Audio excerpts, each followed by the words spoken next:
I don't necessarily see my work as dark, but I think a lot of my audience does, so I might use that word to describe it because that's how other people would see it. But to me, death isn't a dark thing and taxidermy isn't a dark thing. Like, if anything, it's about life and it's about celebrating life.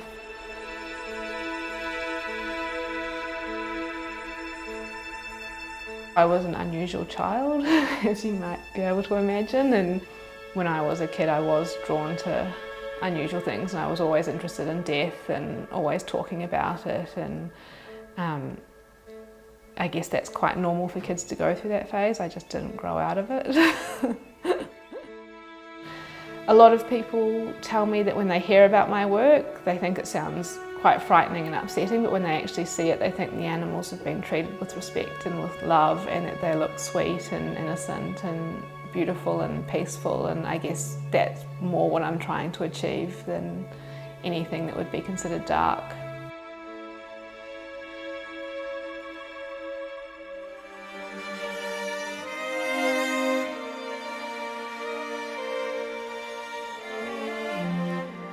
They call me the wild rose. Ethical taxidermy is a big movement that's happening now. Like, when I first started learning taxidermy, people didn't really have an understanding of that. It was just seen as this creepy thing, and it was really a conversation stopper. Like, when I told people I was learning taxidermy, they would sometimes literally turn around and walk away from me.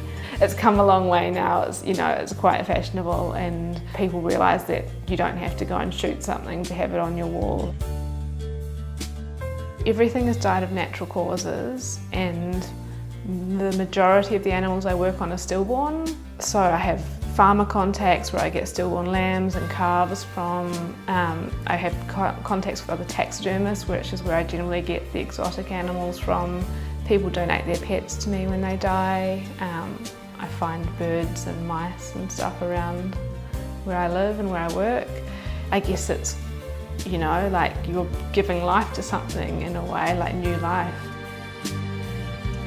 I'm really interested in the idea of why we think it's acceptable to eat some animals and not others. And, you know, like when I put a kitten in a copper pot, people lose their shit and can't really handle it. But you put a lamb on a platter and it's a bit more acceptable. Like, it's still confronting to people, but there's all these lines. People would abhor the idea of eating a giraffe, but really it's equally sentient to a cow, and there's not really any difference when it comes down to the suffering. We're just conditioned to believe that one is okay and the other one isn't.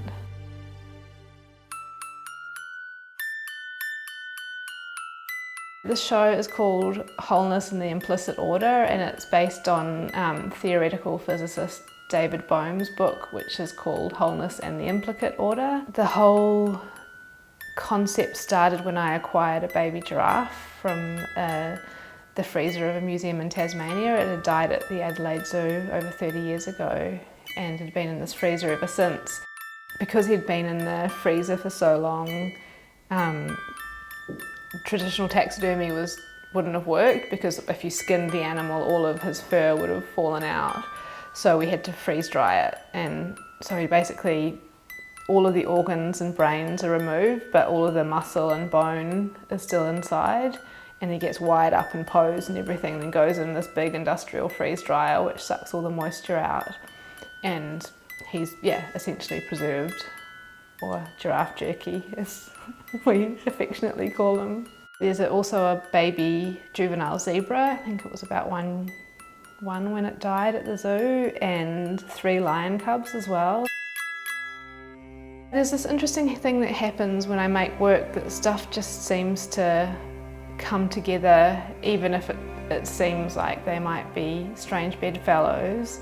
I had a few kind of personal transformations I've been through over the last 4 or 5 years, and in that process read some interesting books and started looking into quantum physics and holographic universe theory, and that led me into wanting to learn how to make holograms.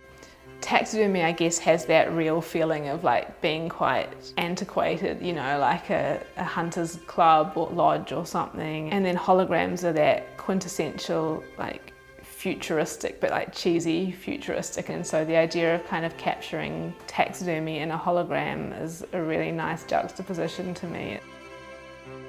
And then there's another piece called Venerium Vitae, which is kind of like a CV of my sexual history. Much to my mother's horror, for my 18th birthday, I went to the op shop and got a whole bunch of like little girls' white knickers and wrote the directions in red pen in the crotch. And I kind of feel like that was my first good idea. So for this show, I've revisited that. And it's confronting to put stuff like that out there where people can read it. So I feel like if you're an artist, and when things become comfortable and easy and you know that people are going to like it, and you just keep doing that, then you're not really making art, you're just making money. And I think you need to be pushing yourself to that place where you're scared about showing things to people.